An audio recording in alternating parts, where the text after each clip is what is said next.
Hello, grade 11s. Today we're going on to general solutions, working from slides 119 to 127 from the trigonometry PowerPoint. Okay, so before I get on to any examples, I need you guys to know how we find a general solution. So for sine, if you have sine theta is equal to A, now remember how we find that angle. We go shift sine A, and that's what this is, sine inverse A, all right? Then the general solution for sine is K360, or theta is equal to 180 minus the inverse of sine of that number over there plus K360. And the reason why we do this, because it's in the first and in the second quadrants. Okay, right. Also, another thing that you need to know is K is an element of the integers, this K value over here. So it'll be 1, 2, 3, 4, 5, etc., minus 1, minus 2, minus 3, minus 4, etc., and 0. And I'll show you how we use that in a second. All right, so if we look at example 1, example 1a is saying determine the general solution of the equation sine alpha is equal to negative 0,38. All right.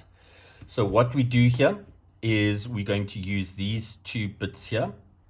And the first one is going to be this theta is equal to sine inverse A. But we don't have theta, we've got alpha. Okay, so it's just a placeholder for whatever your angle is. So our first one would be alpha is equal to, now this shift sine bit, I'm going to do it on the calculator. And we're going to go, if you have a look here, we go shift sine, and I'm going to put that number in, negative 0,38. And we get this number over here. And they've told us to round off to the nearest degree. So the nearest degree to this is negative 22. Okay, so that's what this little bit is, negative 22 degrees. So that is your angle, that bit there. All right. And we've got this plus K360 bit afterwards from there. Now I must do this bit over here. So we get or alpha is equal to 180 minus, and I go shift sine of this thing, which we've already done, which is negative 22 degrees. Okay, so I've just put my angle in there, plus the K360.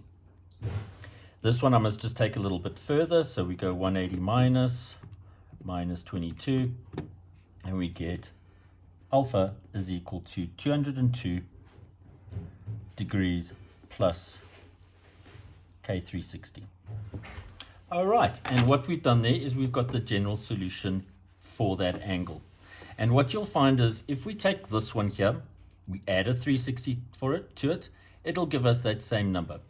If we add 2 times 360 to that, we will get that same number. Because all we're doing with this K360 is we're adding on a revolution, either clockwise or anti-clockwise, okay, depending on what your K value is. And that's all what that K is doing.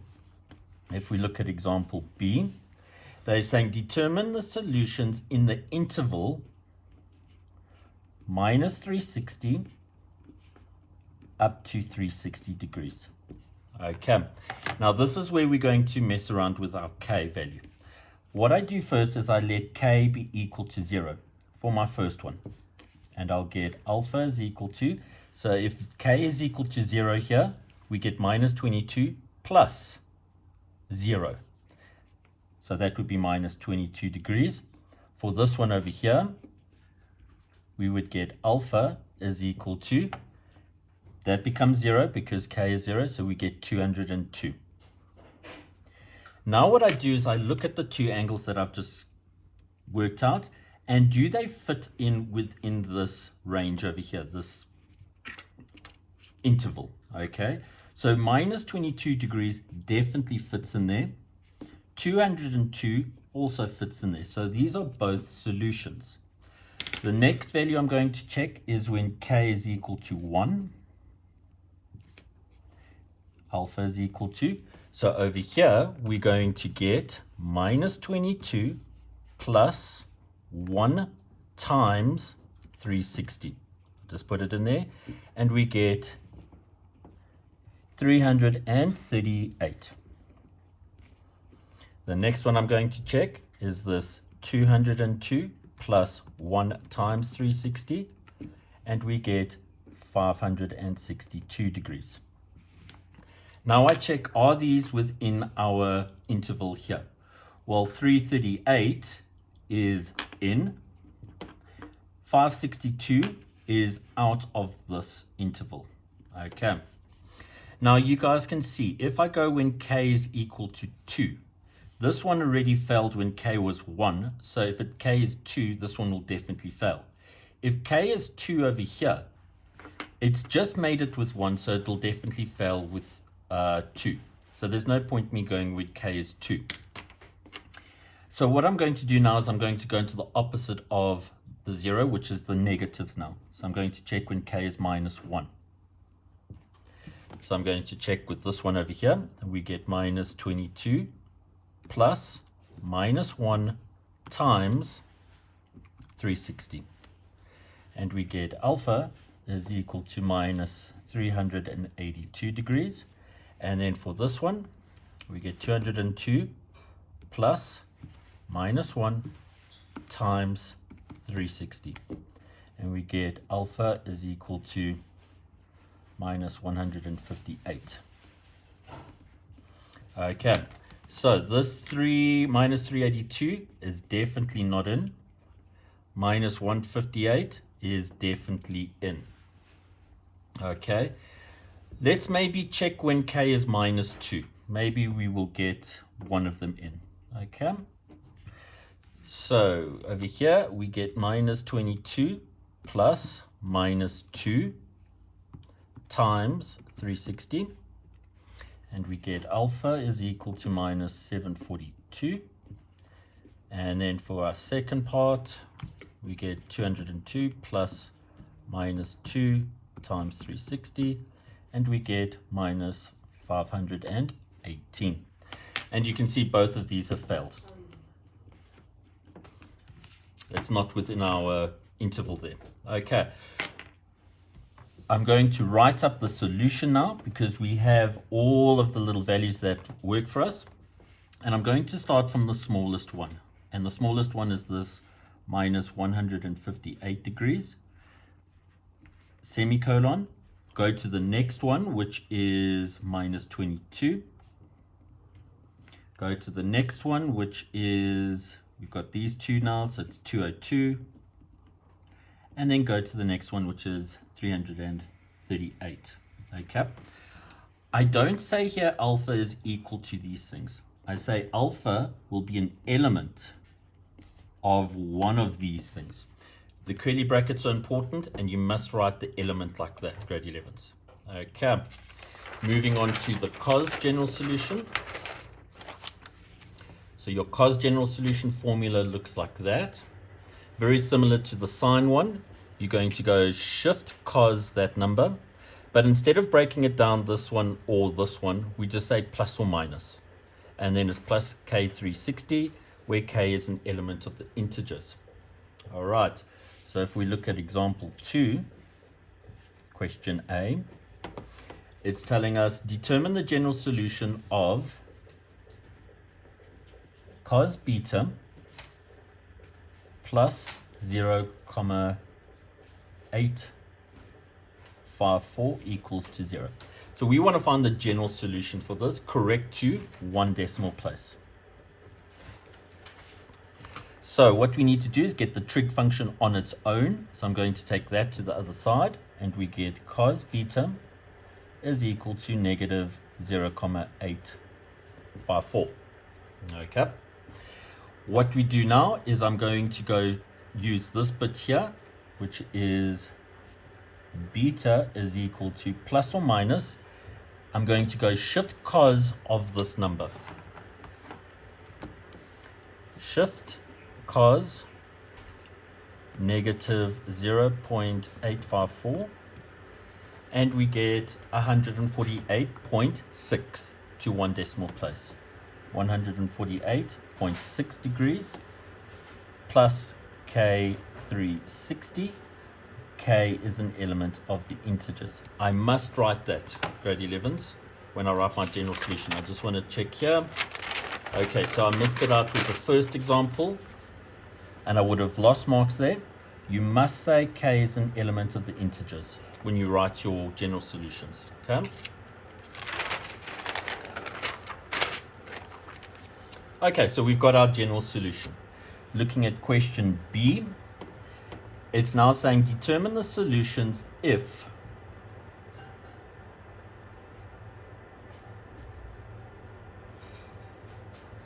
beta lies between minus 180 and 180. So very similar to what I did with the first example, I'm going to choose values for K. Let's have a look when K is equal to 0. If K is equal to 0, what we're going to get here, we'll get that beta is equal to 148,6, and the other one we'll get is beta is equal to minus 148.6, because we have the plus minus, and then 0 times that would just fall away. All right, so we've got two solutions there. Let's just check that our two solutions here lie within our interval. Well, 148 is definitely in, and minus 148.6 is definitely in. Let's check when K is equal to 1. Okay, so when K is equal to 1, I'm going to check the plus 1 first. So we're going to go 148.6 plus 1 times 360. And we get 508.6. Let's check it for the negative one. So we get negative 148 plus 1 times 360, and we get beta is equal to 212 degrees. Okay, so you guys can see that both of these are not within our interval. So there's no point me going into case 2 because that's also going to fail. Let's just check K is equal to minus 1. Going to check the positive one first. So we get 148.6 plus minus 1 times 360. And we get minus 211.4 degrees. And now we're going to check the minus one. And we get beta is equal to minus 508.6 degrees. Both of these are well out of this interval. Okay, so our only solution would be these two here. List smallest to biggest. So our smallest is minus 148.6. And the next one is 148.6. Curly brackets. And we say that beta is an element of those values. Right, now we're going on to tan. Now tan is a little bit different from the sine and the cos in that its general solution is K180. All right, so we still do the shift tan bit of that number, but we don't have to do anything else. We don't have to do a plus minus, and we don't have to do an or bit. It's just theta is equal to shift tan of that number plus K180. All right, where K is an element of the integers. Let's have a look at example 3.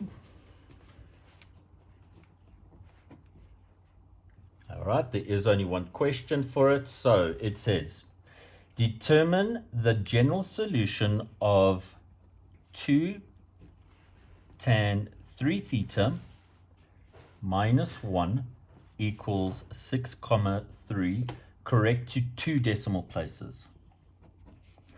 All right, then it goes on to say that if theta is an element from minus 90 to 90. So that will be our restriction on our solutions, just like what we had with the previous two, like this bit here. Okay, but they've just put it into one question. All right, so what I'm going to do first, find our general solution. So I need to get the trig function on its own.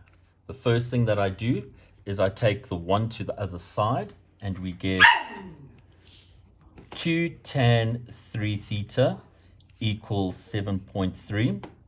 Then I must divide by 2 to get the trig function on its own. So tan theta is equal to 7.3 divided by 2, and we get 3.65. Okay, now what I'm going to do is I'm going to do my shift tan bit, but we still got this angle over here, this 3 theta. That is our angle, grade 11, so that is going to be this bit here. So this is going to be 3 theta is equal to shift tan of that number. So we go shift tan 3.65. And we need to round off to 2 decimal places. So that is 74.68 degrees plus K 180. We want to solve for the theta. So what I need to do now is I need to divide through by 3, that whole thing there. And we'll get theta is equal to 74.68 divided by 3. And we get 24.89 to 2 decimals plus K. 180 divided by 3 is 60. And there we have our general solution for theta, all right, where K is an element of the integers. So we've got our general solution bit.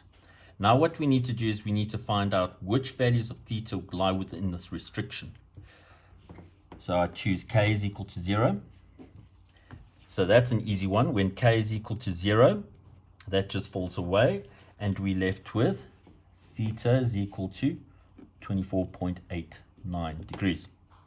I'm now going to check when K is equal to 1. And we get 24.89 plus 1 times 60. And we get theta is equal to 84.89. This one was within our restriction. This one is within our restriction. Now, grade 11s, you just need to think about it. If I go to K is equal to 2, this one has just made it. So when K is equal to 2, it won't make it for sure. Okay, so there's no point me checking when K is 2. But I will check when K is equal to minus 1. So we go from here, 24.89 plus minus 1 times 60. And we get theta is equal to minus 35.11. Now that is within that, okay, but it's pretty low or far from this minus 90. So I'm just going to check when K is equal to minus 2 because it could fit in. Let's check it out. So we get 24.89 plus minus 2 times 60. And we get theta is equal to minus 95.11. So that is outside of our restriction there. All right, so we're going to list from smallest to biggest. So our smallest is this minus 35.11. Our next one is 24.89. And our next one is 84.89. Okay, degrees. Curly brackets. And theta is an element of those solutions. All right, so grade 11s, these formulas are not given to you. You need to know them off by heart. So it's this one,